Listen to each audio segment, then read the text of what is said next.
Good morning, everyone. We feel honored to open the second day of Super AI this morning. Thank you for showing up. And thank you, Björn and Jonas, for coming all the way to Singapore. We feel obviously very pleased that you're here. And let's get right into it. So, Jonas, you're actually a serial entrepreneur, very impressive entrepreneur. And then your first business you sold to Apple. And then you worked for Apple for a couple of years, and then you left Apple and founded another company. So what's the idea behind Aleph Alpha? So my last AI company was building supervised learning systems. So it's basically based on data labeling, based on bounding boxes around pedestrians, for example, training systems. And this is quite boring because supervised learning can only ever get 100% accuracy. So as to a pedestrian detector, it doesn't matter how much compute you throw at it and how much labeling you throw at it, will only ever, at max, detect 100% of all pedestrians. So that was pretty boring. I was bored by that. And then during my time at Apple, there was some work coming out from Apple and from other teams that showed that there is a new era of AI that's basically coming, which is the self-supervised, unsupervised systems that are not limited to a human signal that's kind of pre-labeled, but they are able to understand structures in complex environments, like the environment of 3D environments they can navigate, or the environment of language. And so this was really what I was fascinated about, and I felt that this is phenomenal. Like, this is what Yann LeCun said in NIPS 2016, where he said supervised learning is just the icing on the cake. So basically, I wanted to have the whole cake. That was the idea behind Aleph Alpha, and yeah, I could have never imagined that Gen AI would kind of go so crazy so fast. And when you sort of look at the landscape of large language models, and then I think it's fair to say that together with Mistral, you're the leading large language model in Europe. Yeah. And by size, by significance, by relevance. And when you sort of, but on the other hand, there are obviously many other large language models out there, OpenAI obviously, and a few others. So what do you think is sort of your strategic moat and differentiation that really matters? So that's a great question, because it's a little bit wild that, to me, a large language model is just a method of learning. It's like a linear regression or a random forest or a support vector machine. And now we're all hyped up around this method. And so we're kind of, this startup is building this LLM, and they are building this LLM, and what's better? And I think this is kind of missing the point, in the sense that no business has a problem of statistically completing sentences. This is just an optimization method that is really powerful, like a linear regression. It's also pretty powerful, but by itself, it's not a business model. So we're building LLMs, of course, but from the very beginning, we focused on building innovation on top. We were the first team to have a multimodal model. We went live with that in 21. We now have an explainability that's live for about a year. We had 3 NeurIPS papers at last conference, 1 best paper, and really what I'm telling the team is, like, of course, we have to understand how to build these models, but this is where we're just getting started with that. Now we're building innovation on top. We're helping to integrate this into business problems, and I think this is really what a lot of teams are still struggling with, in a sense that, yeah, of course, it's cool to have a chatbot that's writing a poem for your mother's birthday, but really, where do you create a lot of value? And I think this is where we're a few steps ahead of some other teams. And I think when we sort of invested in Aleph Alpha last year, and we sort of looked at sort of what you're building, and we also spoke sort of about international expansion. It was actually quite surprising, but at the same time also obviously great to hear and see that it's actually not that difficult to add different spoken languages, right, to technology. So this is also, I think, why we are here in Singapore this week, is that you are obviously planning to launch here in Asia as well. Yeah. And maybe you can sort of elaborate a little bit on how easy it actually is to add, for example, Bahasa to your languages, in your technology. So you're saying that it's not that difficult, which our research team might disagree. We've been working on multi-language from the very beginning. As a European company, of course, Europe is multilingual per default. And we just recently filed a patent for a new kind of tokenizer that is able to branch into very different languages. So not just similar languages like you would have in Europe with German or French or Italian, but really languages that have different alphabets, different structure in them. And this is kind of where we're leading, because we are very much focused on the plurality of cultures, on the plurality of languages. And that's also one of the reasons why I'm so excited about this region. And then obviously the other aspect of basically leveraging and expanding and growing your business, one is obviously the one dimension is going international. The other is obviously going deep into verticals. And I think this is why also Björn is today with us. The idea of basically picking certain verticals. And I think the one thing obviously one thing is obviously target consumers, like OpenAI has done with ChatGPT, and what you are building, Jonas, here also together with Björn, is obviously targeting more the enterprise user.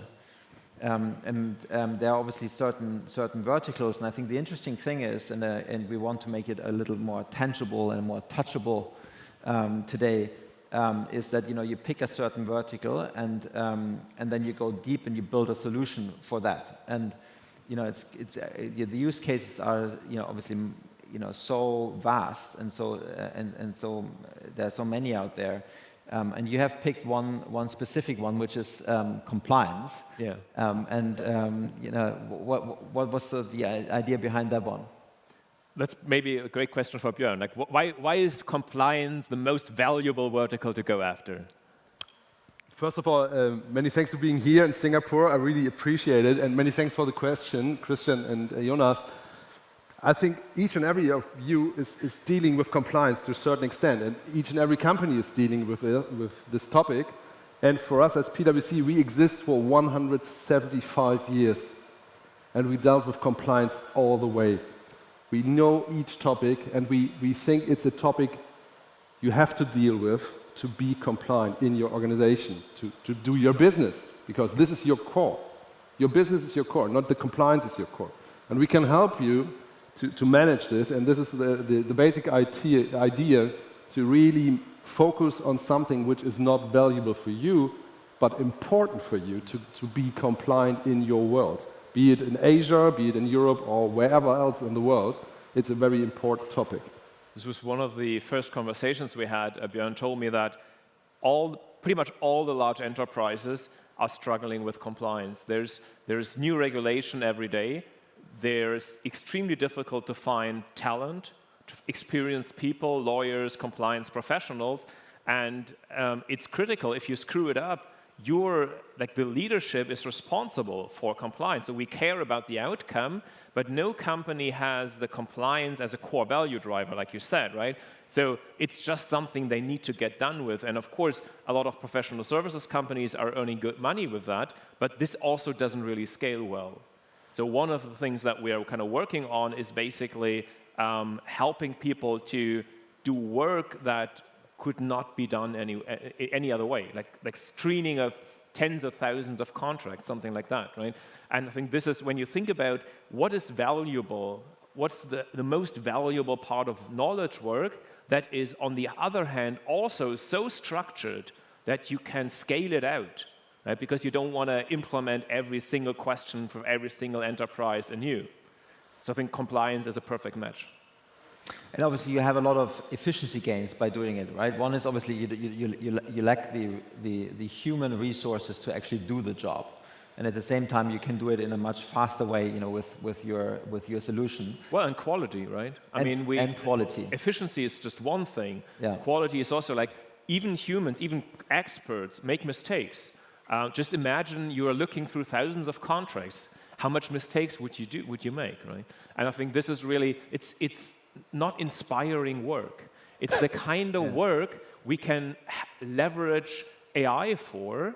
And I'm convinced that in a few years, we'll look back at how we did law maybe a few years ago with like similar horror than we are looking now at the hard manual labor before the last industrial revolution, where people were doing incredibly hard work that we are now have machines to help us with. And of course, the human is still there. The human is not chopping the wood by themselves, but there's operating a chainsaw.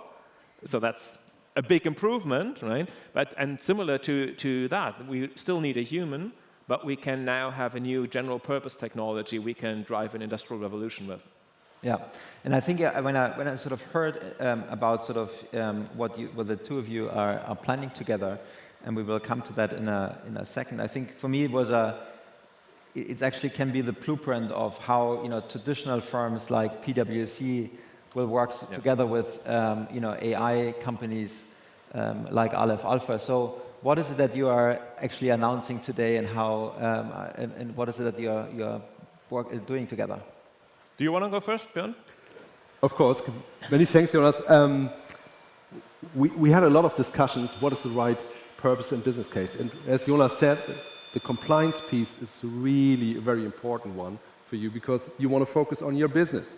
And we invented a first step of compliance where European Union, but the same applies for Asia as well. In Singapore, you have a comparable regulation where we have to analyze contracts multiple times. I'll give you a brief example. One German bank told me they have to analyze 13,000 contracts within the next 6 months, which is just a tremendous number. Imagine each of these contracts have 5 pages, multiplied with 13,000. Who has time this afternoon for us to review these contracts? And we think this is a great opportunity. And as said, we need trust in this business as well. And this is where Aleph Alpha comes into play, because we trust these guys, because references are made to these contracts. And maybe you can explain it from a more technical view, but I think we have the ability to combine technology with our expert knowledge to deliver a service for each and every company on the world. Yeah, absolutely. So there's always been this problem that the tech companies have thought, oh yeah, we're just going to fine-tune an LLM, or we train an LLM, and then we're going to conquer the world. And of course, it's not how it works.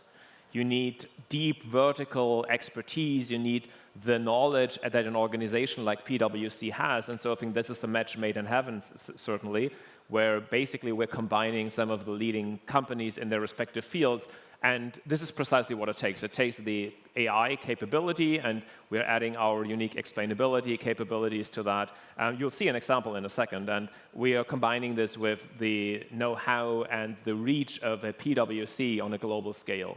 Like, nobody is better at compliance at that scale. So I think this is really a team that's in a unique position to win. And we created a startup that we co-own to transform the whole compliance market, basically on a global scale. We're starting with some European regulation, but basically we're already thinking about next steps beyond that.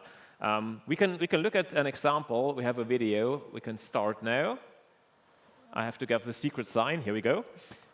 So basically, what you see here is the application we're running. And you don't have to memorize this. This will not be in the test. But basically, what's maybe remarkable about this is that it's a new kind of human-machine collaboration. It's not just a chatbot. It's not just like you're asking your chat compliance GPT, tell me which contract is compliant. But what you can actually do is you have a human-machine collaboration. There's a conversation between the AI system. The AI system is trained with the global expertise of PwC experts, and is leveraging our technology under the hood, the intelligence layer that's combining workflows. And you just saw 2 contracts with like highlighted pieces. These are, in this example, are discrepancies, are conflicts between 2 contracts. There's one regulation, and it says you have to have access to your facilities if you have a service provider contract 24/7. And then there's 2 contracts. One says there's a 24/7 access, and the other kind of limits that to certain weekdays. And so the AI here is based on PwC experience, recognized this as a potential conflict. And it's not just flagging this and classifying this as incompliant, but it's basically now prompting the human. This is the example with our explainability. This is something we invented and published. And it's now prompting the human and telling the human, hey, I found something. It doesn't quite add up. Can you help me? Is one contract outdated? Is one overriding the other? What's going on here? And then the human can go in and say, OK, I've reviewed what the AI helped me with, and I can now make a judgment call and tell both contracts seem to be valid. This really is an actual problem. So we now have a human judgment call. We have human in the loop, or like a human on the steering wheel. And we also have every single interaction fully transparent and reproducible and auditable. So I think this is really something unique. And it's these kind of problems that are so complex, and responsibility of humans is so critical that you can never just do them with chatbots. And I would just add on it, because the complexity we are seeing in this world is just dramatically increasing. Yeah? Governments, politicians, they are increasing regulation. You all have to deal with this. And we think this is a smart way to deal with it, to find a way to just have these human judgment calls on it, to decide on whether you're going left or right. So this is the basic idea. And I think we can leverage under this umbrella, because many, many topics could be solved in this way. It will change our way of working. And just think about how much money would you be willing to pay if you wouldn't have to give 13,000 contracts to lawyers. It's a massive number, it sounds like, right? It's a huge number, and this is just one regulation in Europe for one bank. Yeah. When it's obviously not just obviously relevant for Europe, right? So yeah. I think Björn, I think you are basically rolling out this this solution or this joint venture, globally, right? Yeah, we are in the process of doing so, and we can see the similarities of different regulations. As said, what we are currently doing is it's a European regulation because we sit in Europe, but it's comparable in Asia. The comparable rule is already in place in Singapore, for example, and all over the world the regulation pops up, and we have comparable use cases. And we think it's so important to deal with this. However, on the other side, it's not your core business typically. Yeah? And we help you to really focus on your core, to deal with all the other stuff. We would maybe say it's more admin. And this is really a significant efficiency play we are doing here. Yeah, and we'll be adding stuff, right? So, and to Björn's point, right? Very similar stuff. So all the learnings we are now collecting in our work, we can add to other regions, other regulation, and so this flywheel that we're now getting started, this will eventually get us into a strong position globally. And Jonas, when you coming back to the basic idea of Aleph Alpha, that you have the horizontal technology and then you build certain verticals on top of it. So obviously compliance is one example, which you're launching today with PwC. What are other verticals you are excited about?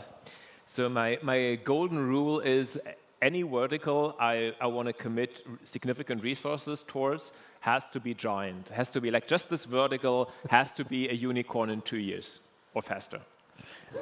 So I think compliance is a no-brainer, especially with PwC horsepower. And there's other verticals we are pretty strong in government. So government is in dire straits as workforce is declining and complexity is ever increasing. Similar situation. We're also looking at other verticals like, for example, health, medical. Super interesting vertical. But with all those verticals, you should never be arrogant as a tech provider and think you can do it without a super strong partner, right? Because the experience that, for example, a PwC has collected over decades and centuries is something that a tech company that's basically just consisting of a few linear algebra nerds can never build at the same level. And this is something that the tech giants in the US and all around the world are waking up to. They're realizing that they can build cool tech, but without the knowledge of the industry champions, without the knowledge of the experts, it's very difficult to turn that into a huge value. And obviously also, when it comes to distribution, right? And of course, and client access, I think there's where we have 375,000 people around the globe in more than 150 countries. Yeah. And the expertise Jonas just described is, of course, outstanding. But we also recognize that our way of working is not longer valid. And we need to partner as well and find different ways. And as said, we are in the trust business. You need to trust us in these kind of areas. And this is the reason why we really rely on Aleph Alpha's technology, because we understand where the source of the answers are coming from, so that we can judge. The human judgment will be on the sources the technology is showing us. And this is a super important aspect for us, to have really a trustful human decision at the end of the day. And Jonas, maybe we use the last 3 minutes to briefly speak about healthcare. What is it that you are particularly interested in healthcare? So we're not launching healthcare yet. Yeah. So don't tell the press. No, I mean, for healthcare, I did a lot of work in computer vision in healthcare in the past, and there are some things humans are really bad at, like diagnosis from images. Humans are not good at that. And everyone in health is overworked. We don't have time for patient care. We don't have time to think about other options. So again, like, there's so much paperwork, there's so much routine work in healthcare where we are extracting resources, we are stressing the medical professionals out, and it leads to bad patient experience, it leads to bad healthcare results. So I think this is really another sector where AI can do tremendous good. And also basically democratize the entire vertical, right? Because in the past, or even today, if you don't have sort of enough financial resources, you sometimes you don't have access to, good diagnosis, to good doctors. And this is sort of what I think when you say, what is AI for good, right? This is also what I think AI will contribute to society, that you suddenly have access to, you just need the image, but then you can have obviously access to, excellent diagnosis. If we play our cards right. I mean, this is in the Industrial Revolution, and Industrial Revolution can lead to concentration of power, like has happened in the past. And so this is why we care so much around sovereignty, is that we want to hand sovereignty to our customers, to our partners, basically telling them that they should be able to shape their own destiny. They should be able to understand what's going on. There's no black box, there's no proprietary cloud, there's no basically monopoly player that's trying to capture all the value. And I think this is absolutely crucial because, of course, everyone is operating in their shareholders' interest. But we should have an interest as civil society, as kind of humanity around the globe, that this is not technology that is in the hands of the very few, but it's something that is for the good of everyone. That's a good closing statement, Jonas. Björn, and we have a code. Yeah. This is that one, right? So if you're interested in our compliance, if you have a compliance problem, I'm sure you all have compliance problems. So if you have a compliance problem, you can scan that code and contact us, and we'll solve your compliance problem. We are more than happy. Thank you so much. Thanks for coming to Singapore, and thank you, everyone here in the audience. Thanks for having us. For listening. Thank you. Many thanks.